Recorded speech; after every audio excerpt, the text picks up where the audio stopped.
but we can't ignore the stuff that you and I both know, that we feel, that we intuit, that we sense. And it's now been shown more and more that the gut knows, the body knows way before the mind that this doesn't feel right, and this doesn't, and your mind hasn't processed why. You come to learn later. And so part of this starting the journey is really about being open to the different ways we experience insight or knowledge about ourselves, which is not just through a rational process, but really opening yourself up. Welcome to a new wave of entrepreneurship by Venture for Canada. Venture for Canada is a national charity on a mission to foster the entrepreneurial skills and mindsets of young Canadians. Our vision is a Canada where young people can equitably realize their entrepreneurial potential to help build one of the most prosperous entrepreneurial ecosystems in the world. I am very excited to have Upkar Arora, who is the CEO of Rally Assets, on Venture for Canada's podcast, A New Wave of Entrepreneurship. Upkar and I met at an event earlier this year, and we happened to be sitting next to each other, and we share a mutual friend. And we had such a wonderful conversation that one of the things that popped into my mind is Upkar would be an amazing guest on the Venture for Canada podcast. So here we are today. And the theme of this episode is transforming yourself to transform the world. And Upkar created a course at the University of Waterloo about 10 years ago to help students navigate their career. Upkar, can you describe a little bit what was this course and what motivated you to create it? Sure, Scott, and it's a pleasure to be here. Thank you for having me. I know you've got a number of great speakers that I've had a chance to listen to on your website. Scott, before I start, I just wanted to acknowledge that I'm talking to you today from the lands in that are traditionally the lands of Mississaugas of the Credit, the Anishinaabe, the Chippewa, the Haudenosaunee, and the Wendat peoples. And I've really been on a path towards a reconciliation, greater understanding, but pay respect and gratitude to all the people that have done such a wonderful job of taking care of this land that we have the ability and the privilege to work from and to play on today. So, Scott, let me take you back and say maybe set the context. And what I was finding was that I had a lot of people that came to me, generally people who were younger in their career, students or people who had recently graduated, and they were asking me a lot of questions that was focused on guidance as it relates to jobs and careers. And they would ask me these questions about where should I work, what should I do, what are good firms, and so forth. And after listening to their questions, what I realized was my answer started to become very repetitive, and the answer was always, "It depends." And then I followed that by asking them a number of questions about what was important to them and what was relevant and practical. And through those conversations, I realized a number of things as I talked to many of these young people that are in the early stage of their careers. And by the way, these were not just unique to my experience of the people at Waterloo where I went to school and so forth, but generally speaking, a number of different schools and a number of different stages.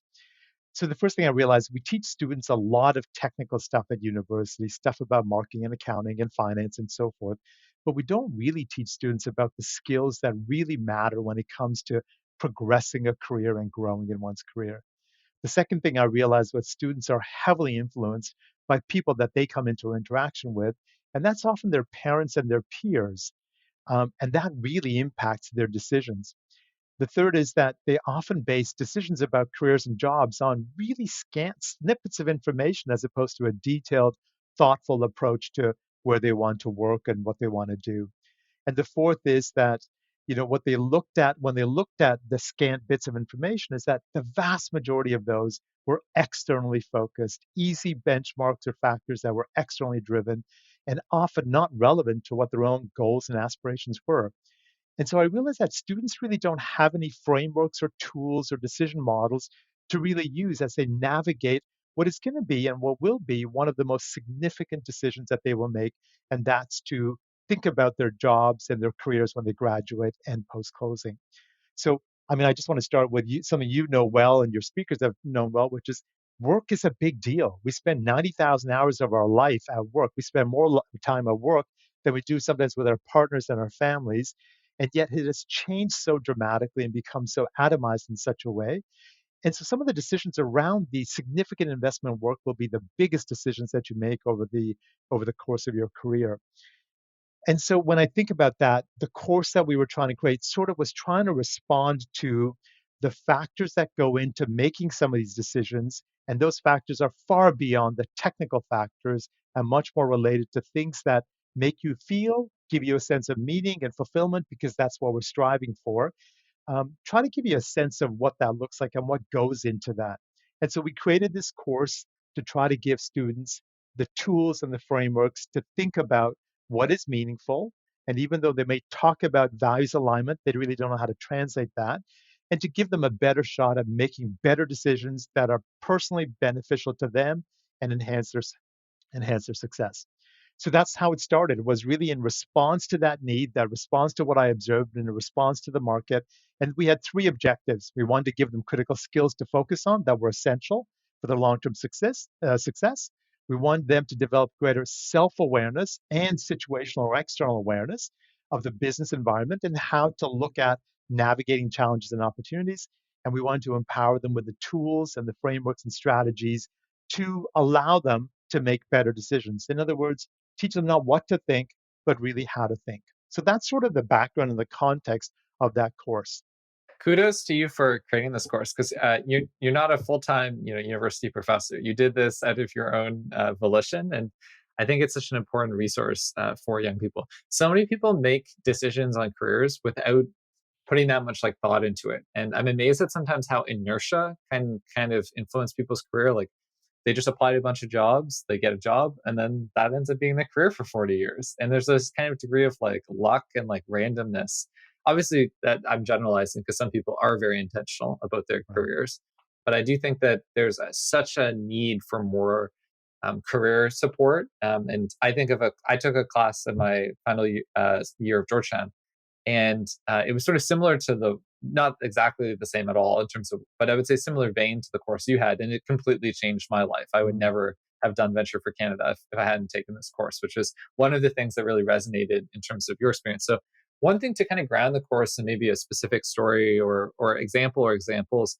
Can you talk about people who maybe have gone through the course and how that course like impacted them on their career journey or trajectory? Yeah, no, it's a great question, and I think the reason that course actually has uh, has had the impact is so maybe I'll take you back and say what we realized was that when we talked to students who took the course, we were in this interesting dilemma. Some people didn't perceive the need for a course like this, especially in a program like accounting or finance or business, which is very technical. There's a number of credit requirements and so forth. Those that did perceive the need went through the course, and the feedback we got after the course was things where people said it was the most impactful course I took in my entire university career. Some of the outcomes of the course were when we asked students, some people dropped out of the program. And I look at that and say, that's a massive measure of success because I sure want to know in second, third, or fourth year that this is not a fit for me as a result of this understanding, as opposed to finding out, as you said, after 10 or 15 or 20 years that I'm in the wrong role, in the wrong sector, doing the wrong things. And when we asked students about, whether it was impactful, about two-thirds said that it changed their career outlook based on a better understanding of what is essential and their own need for doing some of the inner work, which we'll talk about, to try to help them create that synchronicity between what they want, what is important to them, and what's out in the world that they could apply their unique strengths or gifts or attributes or characteristics to. So it was is I would say it was a, a small number of students, but incredibly impactful for those students that changed the direction of what they ended up doing. And the one thing we were trying to do is really connect it to something a bit bigger than the short-term orientation of, as you said, follow the flow, follow what their peers are doing. These are the jobs posted. This is the next logical step. And you can imagine, and you've worked at Goldman Sachs as well, but there are some very structured, classic career paths coming out of a business, a finance, accounting, and economics type program, which put you into the investment banking, private equity, VC, big four, consulting. Those are very well defined pathways. You don't really need to stop and think about them. You can just go with the flow and start to just basically to navigate those. And that's essentially what I did when I graduated from university. I applied to a bunch of internships, got an internship at Goldman Sachs, got a full time offer, and it just was this kind of inertia. And I also think I was driven a lot by external factors, by compensation, prestige. What would my parents say? What would my friends say? what is a good job, and this desire for external validation, I think, was like a huge driver, and still, and to be honest, is can be a significant driver. It's not like I've graduated from that, but in terms of I think a good topic to zoom into is like what is kind of external kind of like motivation, and what is intrinsic kind of motivation, and kind of what's the difference between the two. Yeah, great question, Scott. And I think you've sort of started to sort of unpack that a little bit with your reference to some of the things that you were looking for. So when we think about intrinsic motivators and sort of, it's really about a feeling. It's really about something a little bit more intangible. It's really about something that comes from within you, inside you, as opposed to it's driven by someone else. So it's A, it's driven by you, not someone else. B, it's driven by internal rewards. Often those internal rewards are not as objective and tangible as those external rewards. And generally, those internal rewards relate to something that is enjoyable to you or gives you a sense of joy or meaning or purpose or fulfillment. So those are more the internal elements. And so those could be things related to personal enjoyment or satisfaction or a sense of accomplishment or a feeling of contribution or connection to people and things like that. The extrinsic ones are the ones you mentioned, which are the typical ones referred to are the money, the grades, the job, the rewards, the title, the stature, the parking, the bonus, all those things that are really driven by very much objective measures, often essentially put forward by other people that you are designed or required to oblige for their benefit or an organization's benefit as opposed to for your benefit. So those are fundamentally the differences I see between those two. And obviously, intrinsic and external or extrinsic have different impacts and different, I'm going to say, benefits over the long term in terms of how they sustain your interest in a job or career as well. I remember reading, there's a book by Clayton Christensen, How to Measure Your Life, which is like kind of a career advice book. And I believe one of the things he talks about is like extrinsic motivators you can't control, like in the sense that you don't, the amount of money you make can be influenced by a variety of different kind of factors. But intrinsic motivation is something that you do have, it is in your locus of control. And he and others can talk about the psychological benefits of like just focusing on what you can actually control in life versus fixating on what you can't, because there's so much like luck in life as well. To the point about kind of intrinsic motivation and the fact that everybody has different intrinsic kind of motivators, we're all kind of unique. What are tips, advice that you have for listeners on how to figure out what are their most significant sources of intrinsic motivation? Yeah, I think to think about the intrinsic motivation, it's really starting to think about this concept of developing an inner compass of the things that are important to you. And the way to think about that, I think the first and most important thing that I emphasize with the students that I've got is really to think about being aware of that and understand the importance of it. And what that goes to is actually the why. And you and I have both read about Simon Sinek's Start with Why and the importance of really understanding that why. So the why and why it's important to focus on this is not about a hack or a productivity tool that's going to make you more efficient. This is about a fundamental, important aspect that is about how to create a greater sense of well-being, a greater sense of happiness, a greater sense of fulfillment. So when we think about that, we have to recognize that it's not a one and done. I do one thing and I'm good. We have to recognize that it's about mindset, how we approach it matters. We have to think about both learning and unlearning. There has to be an element of priority and commitment because we tend to respond to the reward mechanisms that are externally in front of us as opposed to those that may not translate to seeing something visibly different. There has to be a commitment of time. Often it involves others, not just you, to try to get that sense of feedback that you need to create a greater sense, I'm going to say, a more factual representation of the difference between who we think we are and what we portray and what others think of us in terms of either our strengths or our weaknesses. And it really requires finding a little bit of that inner voice, clearing space for that. And again, people that do that either through meditation, mindfulness, through nature, or something to really try to create space for that. So it's really starting on that journey of creating that inner compass so that you're open to learning about yourself and starting to define some of the things that are important to you. And I think you and I are both sort of, as we're both financial people, have come through a very sort of we'll call it the financial oriented background, I think we have to remember that our inherent tendency is to rely on our brain and our mind and our intellectual capacity for advancing our career, but we can't ignore the stuff that you and I both know, that we feel, that we intuit, that we sense. And it's now been shown more and more that the gut knows, the body knows way before the mind that this doesn't feel right, and this doesn't, and your mind hasn't processed why. You come to learn later. And so part of this starting the journey is really about being open to the different ways we experience insight or knowledge about ourselves, which is not just through a rational process, but really opening yourself up. And I think it's only through that process that we can really focus on the importance of it, because the alternatives we're seeing now, the alternatives are you're in a meaningless career, you're doing soul crushing work, it's not fulfilling, you're burnt out, you don't have a good mental health, and those are affecting your relationships not just with people at work, but with family and friends and other people. And so I think that's sort of the foundational piece that needs to take place. And then there are different approaches that we could try to take or integrate that where people have started to do some work around how to go about doing that as well. One thing we were talking about in the pre kind of conversation was just the importance of connection with nature in terms of figuring out that intrinsic motivation and kind of taking creating space for that. What advice do you have for listeners on how they can kind of connect with land, connect with nature in a way that helps them identify more, or perhaps even understand more their intrinsic motivators?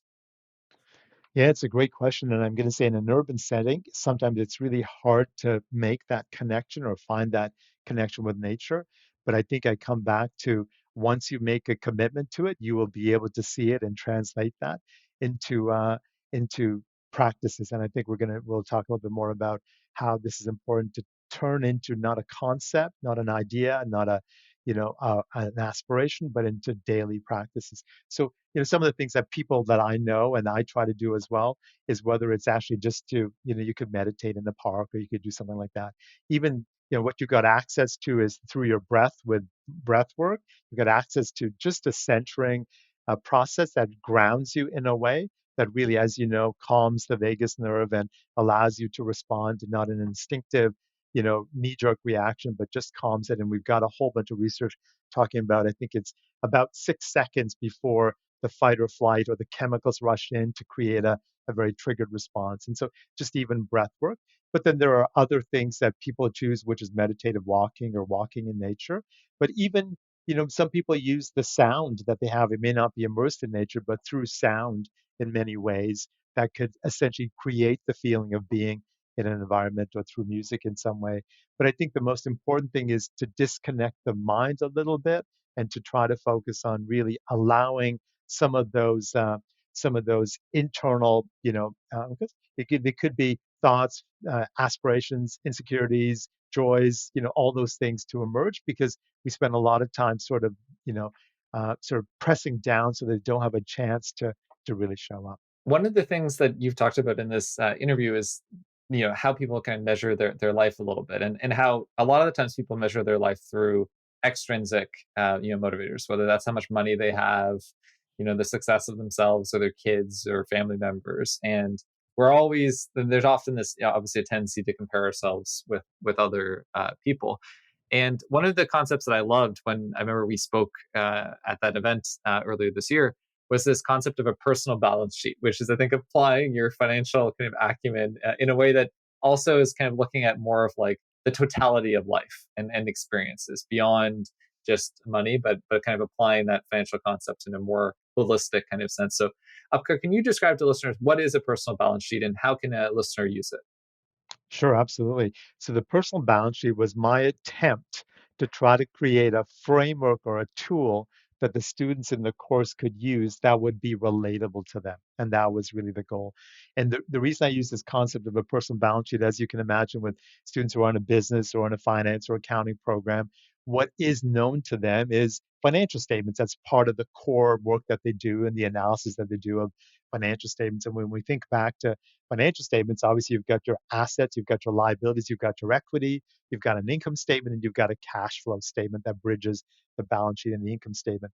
So, there are different models and frameworks out there that people could use. But what I found really interesting about this is that people could relate to what an asset was. People could relate to what's the purpose of an income statement. And we were trying to use that basic foundational structure to try to apply it not to a set of financial numbers, but to essentially your own personal life in some way. So, where do we start? Well, we know that in a financial statement, the measure of success for a business is measured by the financial statements is fundamentally profitability, which is what the income statement shows. Well, we turn that concept into say, okay, that's one measure of success, but what is your measure of success? Well, how do you measure success in your own life? What's your personal definition? And we essentially got students to try to spend the time actually identifying what that looks like.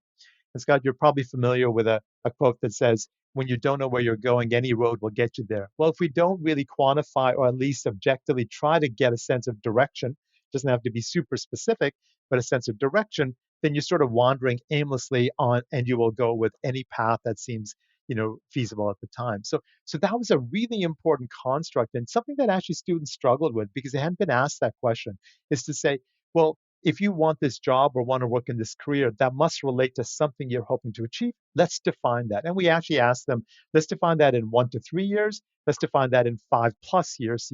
And now let's give actual metrics around that of when would you know that you achieved that success, right? And I wasn't there to judge. If someone wanted to say, I want to make $1 million, I want to buy a Lamborghini, and I want to retire at the age of 32, that's up to you. But it needs to be what's important to you. So that was really the first construct of using an income statement concept to a personal balance sheet. And then the balance sheet was really trying to probe around questions that would help you identify assets and liabilities. And so we ask questions like, I feel in the flow when, and that's designed to really unearth when do you get a sense of excitement? Because, when we're doing something we're good at, when we love doing it, that gives you a sense you're typically in the flow. You're sort of oblivious to what's going on around you. So we would ask questions like, when am I best energized or engaged? What I really care about, the strengths I would like to build on. I feel a sense of discomfort when my energy level is high or low during these times. If I didn't have any care in the world or obligations, what would I spend my time doing? Areas that I would like to develop. So we asked a series of questions structured as a balance sheet that would effectively find their way into these are the assets I have. Those assets could be identified as my core attributes. It could be my networks, my work ethic, and so forth, but really identifying what those strengths were. We came up with a way to identify what we would call areas for development or your liability side, stuff you need to work on.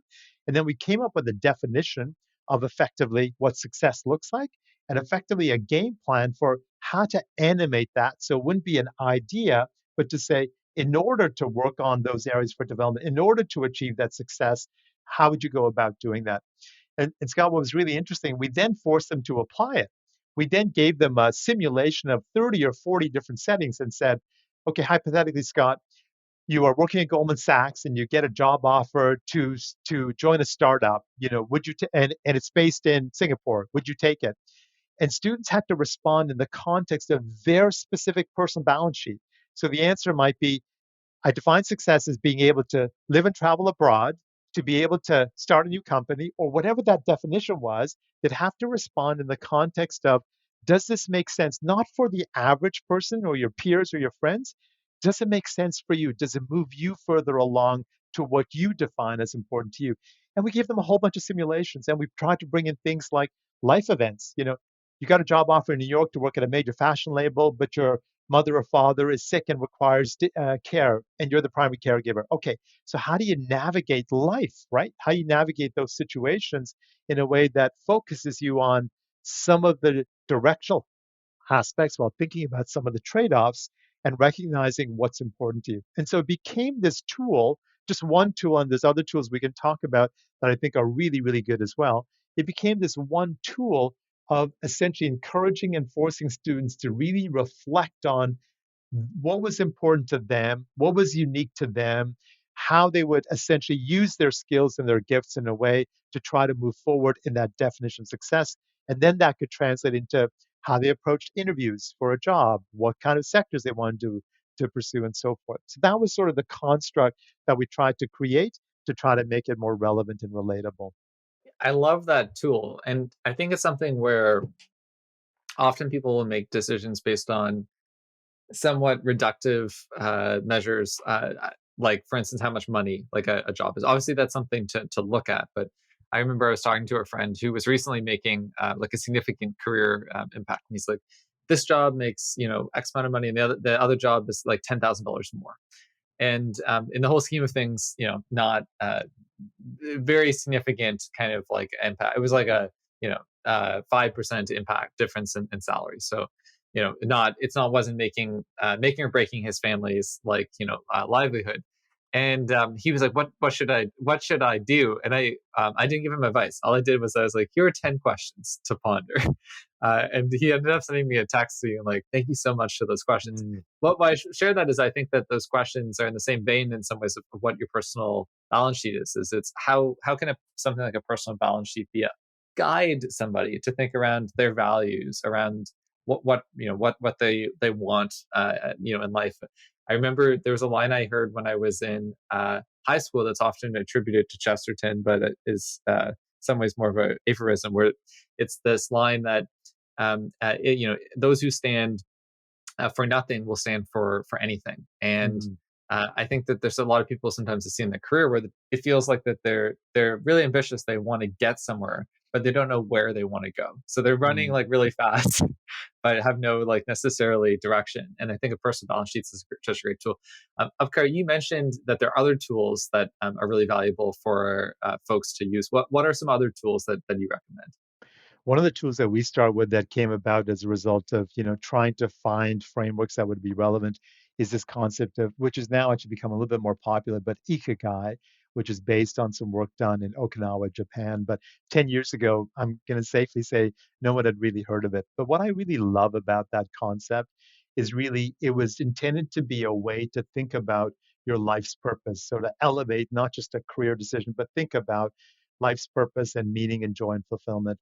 And what I really, really find it brings together is this intersection of four circles, two externally focused and two internally focused. And you probably know this already, Scott, but the four circles are what you love to do and what you're good at are the internal ones, and the external ones are what the world needs and what you can get paid for or rewarded for. And in the center, the goal is to find in that center the intersection of those four circles to provide something that is deeply meaning and fulfilling. And when we use that model, what I really find interesting about that, if you think about breaking down the internal pieces, what you love to do, and then we just talked about that personal balance sheet, is a deep reflection about your personal, gifts and desires and aspirations and what really gives you that sense. So it requires reflection on what do I love to do? And so that's that internal journey and inner work as well. And then what you're good at also requires a deeper understanding of what you truly are good at, right? And so those two have to come together with a deep internal assessment. And then when you look outside, you look at what the world needs. So you're trying to apply those skills in a way that is actually needed by someone. And because you're at an early stage in your career, economics are important. I would say one aspect of that, but you do want to think about can you get rewarded for that? And Scott, we've got so many examples of people who are in two circles, but not three, or not four, and three circles, but not four. And we all have seen situations where that happens. One of the best ones is what the world needs, and it could be in a socially impactful or social activism role. You work for a charitable organization, you're really good at something, you're passionate about it, the world needs it, but you're 26 or 28 years old. You're trying to find a place to live in Toronto. It's very, very costly. You're thinking about family. You're not getting paid very well, and you're thinking, this is not sustainable. I do need to make enough income because I'm so stressed out about the financial elements of doing something that meets three, but not four of the circles. The flip side would be, and you've probably seen it with some of the people you deal with at Venture for Canada, where you actually are making good money. So you can make good money. You're actually working on something you love. But you look at it and you say, I'm not sure the world needs another app that saves people 32 seconds from, so they don't have to line up to buy lunch, right? And who's that really helping, right? So you see, you have to think about it in a way to say, is it fulfilling to say my legacy? What I want to tell my kids I did was I helped reduce the wait time to pick up lunch for my colleagues on a daily basis as a result of inventing an app that does X, Y, Z, right? So as you go through the circles or as you go through where people are at different stages, different things become more important. And the goal is to try to find that sweet spot where they are in harmony and balance between your internal and your external. So that's just another tool that I find really, really good. And then there's you may have heard of a program or a course at Stanford that was started by Bill Burnett and Dave Evans called Designing Your Life that has been around. And I think it's still one of the most popular non-credit courses at Stanford. And they do amazing work and have been doing that for 10, 12, longer, in fact, about how to think about using design thinking to design your life in a meaningful way. And they've got a ton of great exercises, great strategies, great resources to really get people thinking about some of these things in terms of, you know, I'll give you one example that I think is really, really interesting. They use a tool called an energy mapping tool where you're required on a simple clock to map your energy. Because if you ask me and I went into a meeting and said, God, I hate that. It's so boring. It's such a pain. I never want to do that. But when you actually look at it and you look at what part of that meeting, I might have been super energized by the fact that I was facilitating a meeting that was cross-sectoral or cross-collaborative in a way. What I really found boring is the mundane parts of the project management. So it's a tool designed to map your energy and to try to understand when do you feel really super activated, energized, passionate, and when don't you, as a way of learning about. So now it's not just one job, it's actually about the elements of a job or elements of a career that you want to drill down and focus on to really maximize that energy, that engagement, and that passion and that excitement. So they've got odysseys that they ask you to do, about 3 different odysseys. They've got energy mapping. They've got some great tools as well that I think really help people to unpack what's inside to be able to translate that into more focused, structured ways of looking at where they might want to lean into from a career standpoint. I feel like everybody who attends post-secondary or even in high school needs to take a course like this because it's going to save somebody so much time and money and heartache just to have to learn more of some of these foundational tools of like how to make career development and life decisions, right? That because your point, we spend 90,000 hours working, and I to the beginning of this interview, I'm always amazed at how the education system doesn't include more training and education on how to leverage these tools in everyday life. One thing that kind of popped into my mind about I was interested in your thoughts on was effective altruism, which became this very trendy subject. I would say a couple of years ago, Sam Bankman-Fried was one of the leaders of, or not leaders, but I would say a very prominent proponent of effective altruism. And then kind of when FTX and Sam Bankman-Fried's obviously now in prison, when all that blew up, there was a lot of questioning of, okay, is this if the kind of the most prominent person who supports effective altruism is now in prison, what does that say about the ideology? I bring this up in the sense that I know what you're advocating is not effective kind of altruism. But Upkar, maybe if you can first for our listeners describe a little bit about what is effective altruism, and do you think it is a useful tool for people as they think about their careers and lives? Um, So Scott, I honestly, I actually don't know as much about effective altruism. I remember reading it, and perhaps I dismissed it too quickly, too early in my reading of it. So I probably am not as knowledgeable about that. Maybe if you could just give me a sense of how you interpret that, and then I can sort of relate it to some of the elements that I am a little bit more familiar with.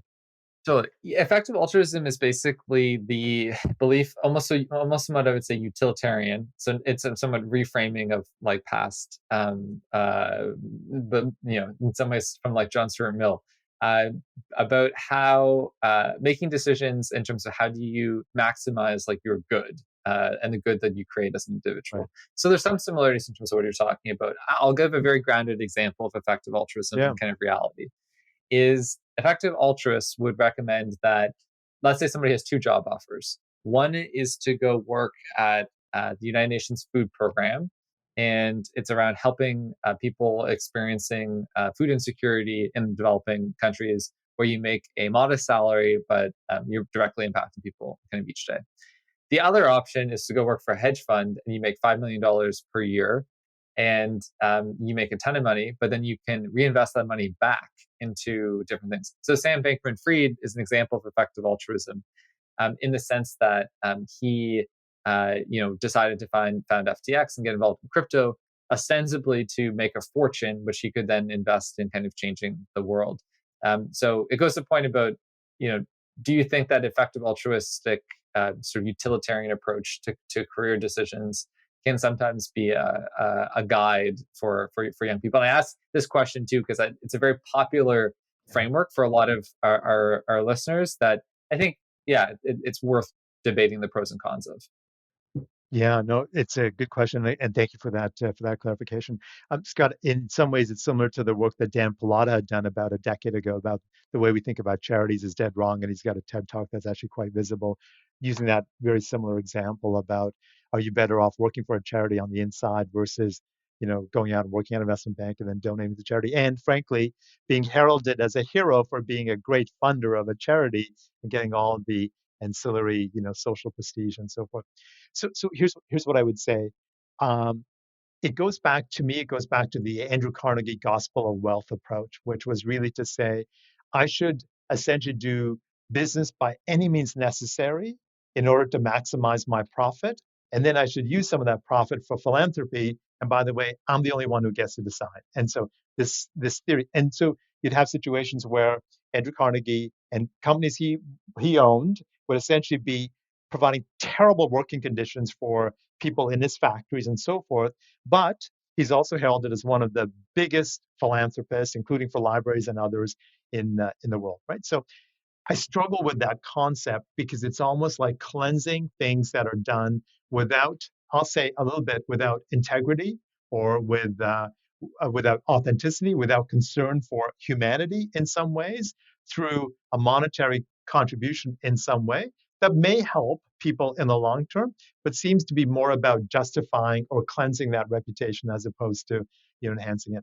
The second thing I would say is that if people are doing work or want to do work that's truly impactful and that's to the core of their being, then that should pull them into those areas without the need to essentially rationalize why they need to go sell their soul to something they're not really interested in doing for the sake of getting there in the long term. And the third thing I would say is that, and what I've said to people is, if you are truly committed to that, and I would say, and I just to be really, really sort of, blunt about it, I was very committed to that at an early stage, but I ended up working for companies that are, household names in a North American and global context. But I did find my way back into a more, we'll call it an integrated way through the work that we do now, because it still kept running through me to say, this is nice, but it's not changing lives. And how do I reintegrate the purpose, the meaning? So I would say if it's strong enough, you'll find your way back to it. But you may be, and this is where I would say there's an element of value to that, the experience I got working for incredibly capable, intelligent, smart, successful people helped me in doing the work I do now that I would not have benefited from in a meaningful way. So there is value in being able to expose yourself to different forms of participation in different forms of work without the need to essentially choose that day one and live with that one decision for the rest of your life. So I don't know if that's a good answer, but at least some maybe random thoughts on your question. No, I think of the book Winners Take All by Anand Yeah. Girardis, who talks about that in the sense of sometimes some of the issues that it can exist with the effective kind of altruist model, which I think can exist on a more macro social scale. But I think is also interesting for folks as they kind of think about their careers. On the topic of kind of intrinsic and extrinsic kind of motivation and kind of career kind of longevity, I remember someone once said the line to me that life in a career is a marathon punctuated by sprints. And your ability to really have that marathon kind of approach is something that's critical. There's certainly lots of people I know, even as I approach into my early 30s, where I start to see them burning out and reaching, they've worked really hard, but they've reached a point where they're kind of not having that kind of ability to have like a longevity in terms of their career and kind of impact. How can like understanding and aligning your career to your intrinsic motivators help you be ultimately kind of like more resilient and more of that marathon runner as it approaches as you consider your career? Yeah, I think good question, Scott. I think the first and most important thing is, and we've seen it more recently, is that I think we have to recognize that the world that we're involved with now is changing at a pace that is, continuing to accelerate exponentially. And so we've heard the terms VUCA world, volatile, uncertain, complex, and ambiguous. if you think about what that does, is if that world is changing to such a degree at such a pace, and the expectations are changing commensurately of what we need to deliver in that changing world, how quickly we need to respond, the fear of competitive differentiation now with the addition of AI adding to the mix. We think about that, the need for some degree of centering related to that becomes all the more magnified. And I think you have seen that. We have all seen that through the pandemic and through the sense of isolation, the burnout, the mental health challenges, especially young people are facing as a result of not being able to connect in a meaningful way. So what I would say in terms of how do we think about managing through that, so the first thing I would say is we have to take an approach that it's a long game. Back to your concept of a marathon, right? And I'm just going to translate that to how we think about even now in our own business of impact investing. I've changed my perspective on this to say, look, we could deliver a huge impact for 1 year, but if we don't have the longevity, the lifetime value of the impact we're delivering is going to be much smaller than to actually think about how do we ensure sustainability of the business models and practices while still staying true to our mission and to our purpose in a way that allows us the long term ability to be around long enough to continue to deliver that impact. So, when we think about that concept, it's a concept of production and productive capacity, which means we need to reinvest in that productive capacity. And so, I think I would just say that the main things related to that are the focus on some of the elements that contribute to that sense of stress and burnout. I have a view on some of those stressors, which are compounded by VUCA, and it's actually understanding those a lot more. And what we do know is that people perform more poorly under stress. It does compromise long-term performance, and so we have to think about ways to deal with that stress. And what I'll just give you a funny example of an exercise we did in our class where we asked people to identify three sources of stress. We stratified that and put them all together. And when we got that list of about 93 stressors in people's lives, what we realized was about 90 of them related to three things. It related to things that were in the past or in the future, things that people could not control, or things that had become perceived as being monumental or significant, but were really trivial. And so when we come to the intersection of that, it becomes really thinking through some of those to create the sense of resilience, grit, confidence, ability to continue on that direction. Um, and then I think the other thing that we have to keep coming back to, and this has been now shown more and more, is the importance of social connection. I've just been recognizing the importance of that. I mean, you probably saw the results, I think, earlier this year, which talked about, the Harvard happiness study, the longest study that's been going on. And what did they conclude? Didn't have anything to do with those extrinsic motivators or the social connections. Life expectancy could increase by 7 years. We could measure a person's happiness later on in life by the strength of their connections at the age of 51, right? So all these things have proven to be so imperative and so important in developing that sense of well-being and being around long enough to be able to continue the work that you do. So I think those are some of the things that and then I think a continued commitment to personal growth and development, and those could relate to various things, but continuing to build on those aspects and those characteristics and developing a mindset of growth and learning and unlearning what has been, I'm going to say, repeated in the narrative that we've been brought up in through our parents and through our friends, just thinking about how we unlearn some of that as well. So those are some of the strategies that I think people might want to think about. There's many young people who I interact with who sometimes they'll feel like beat down by like the world, whether that's like, challenging things that happen in their personal lives that can be really difficult, to the pandemic, geopolitical uncertainty, a lot of climate anxiety that a lot of people are kind of dealing with, to challenges in like their work. Anyway, the list goes on. Yeah. And some people, obviously, it's not equitably spread the challenges. Some people just have so much that they have to deal with, that is out of their control.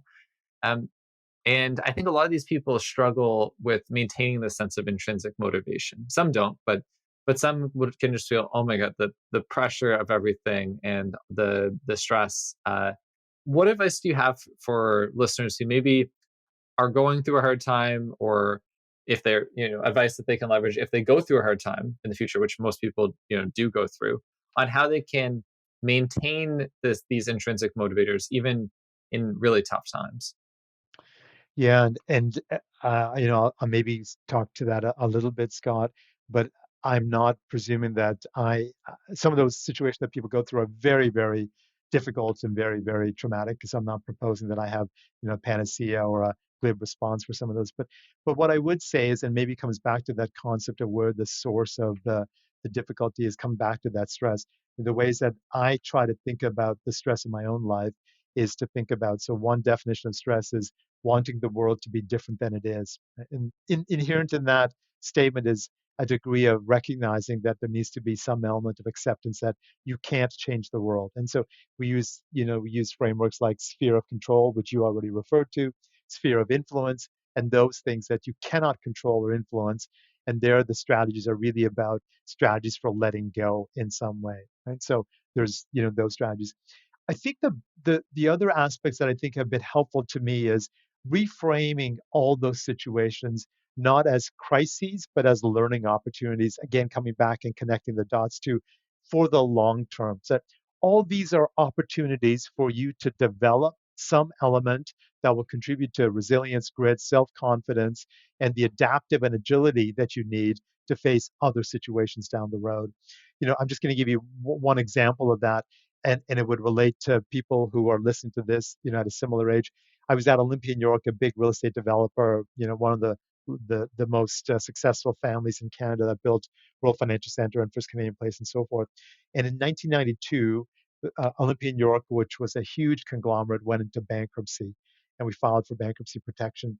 As a result of that, the uncertainty created by that meant that a lot of people left the organization. And so I pondered that because a lot of good people leave organizations in periods of uncertainty, but I decided to stay. And I stayed because I was focused on, my criteria for when I took a job or stayed was really focused on, can I learn, can I grow, can I work with great people, and can I have impact was sort of my mantra.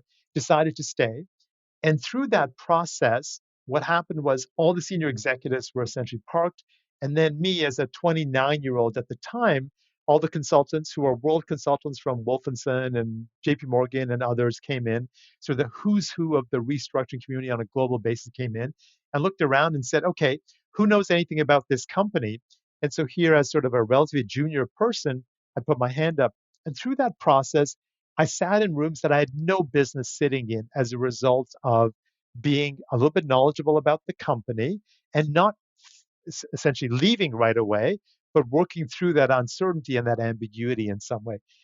I looked at it as a learning opportunity, and the amount I learned in the next 18 months from that opportunity, sitting around the table of people who had 20 years more senior experience on a global level, was just 10 years of value in that 18 months. And so I reframed it as a learning opportunity, as a source of I'm going to lose my job, I have to find something else, oh my God, and so forth. And so that would be one example.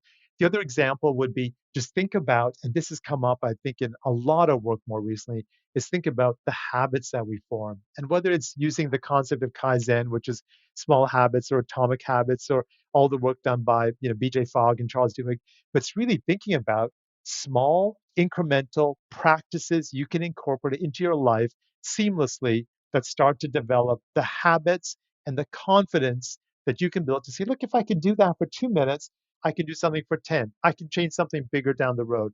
So I think that's really important. And then the final thing I would just really think about or ask people to think about is coming back to where we started a bit of this conversation. In today's world, we all work in collaborative environments. We don't do the entire job ourselves. So think about, how do you look at these as opportunities to focus on the skills that matter?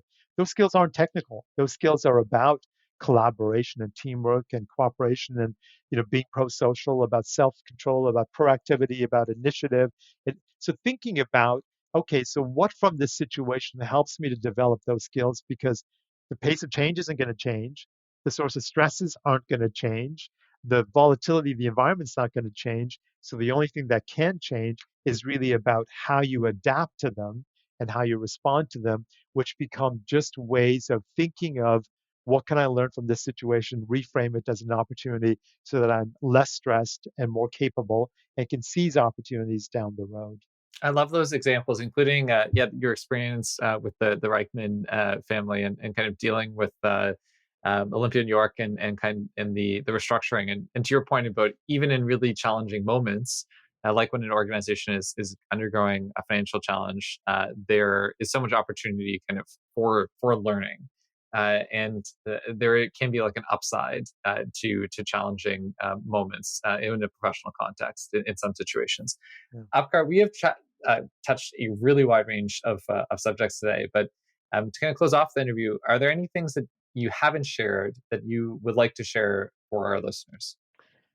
Um, so maybe trying to summarize a couple things that might be important. Maybe thinking about the importance to your listeners of being not just the recipient of, but actually leading in some of these areas to try to create the environment, especially for young people, to feel comfortable in being able to both share concerns in a safe environment, but also to provide some opportunities for their own learning. And we talk about leadership, but leadership really requires people to follow. And just reminding, I think everyone, and I know I try to do this, but obviously I have a lot of learning to do in this area. But thinking about both the direct and indirect influence you can have on young people earlier in their careers based on what you say, what you think, how you behave, how you act, and modeling the behavior that we want to see in others. And that behavior really does involve trying to identify for people or showcase for people both their unique strengths and their gifts and the value add that they bring,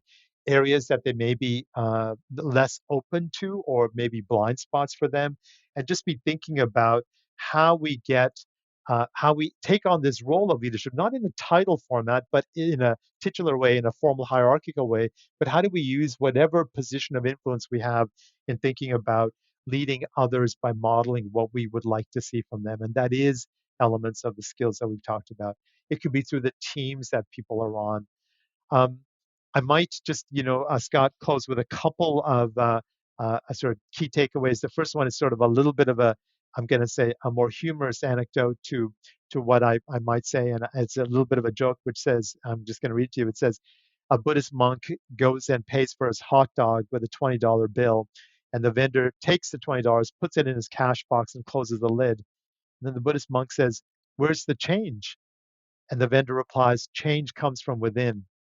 And the point of that is really to talk about, where we started this journey, which is the importance of doing that inner work, of why it may not be immediately transferable into something you see differently, but in terms of the small investment we can make, it will be hugely transformative in terms of the impact.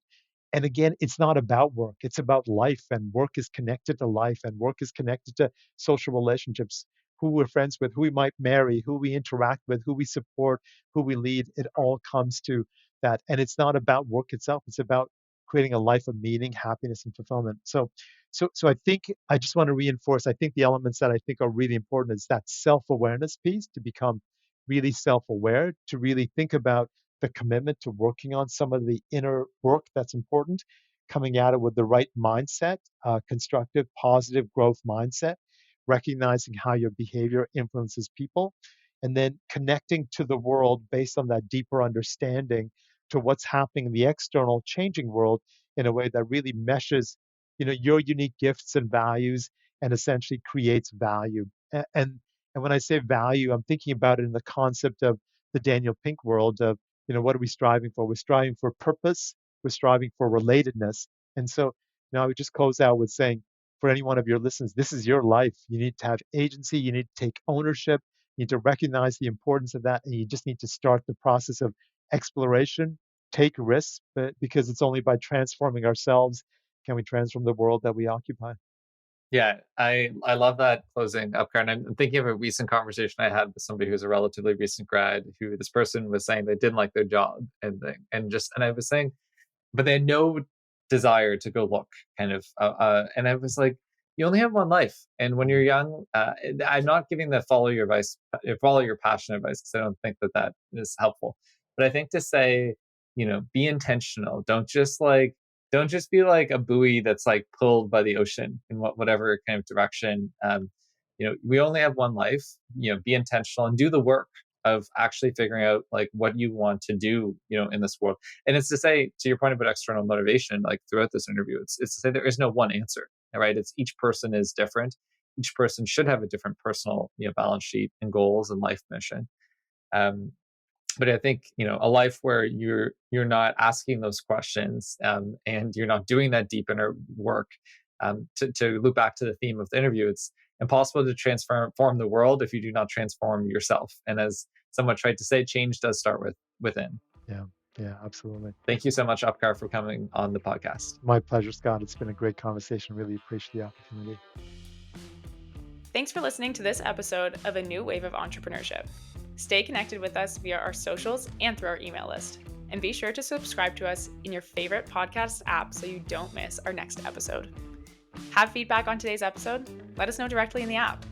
Thanks again for listening and for joining the new wave of entrepreneurs. Till next time.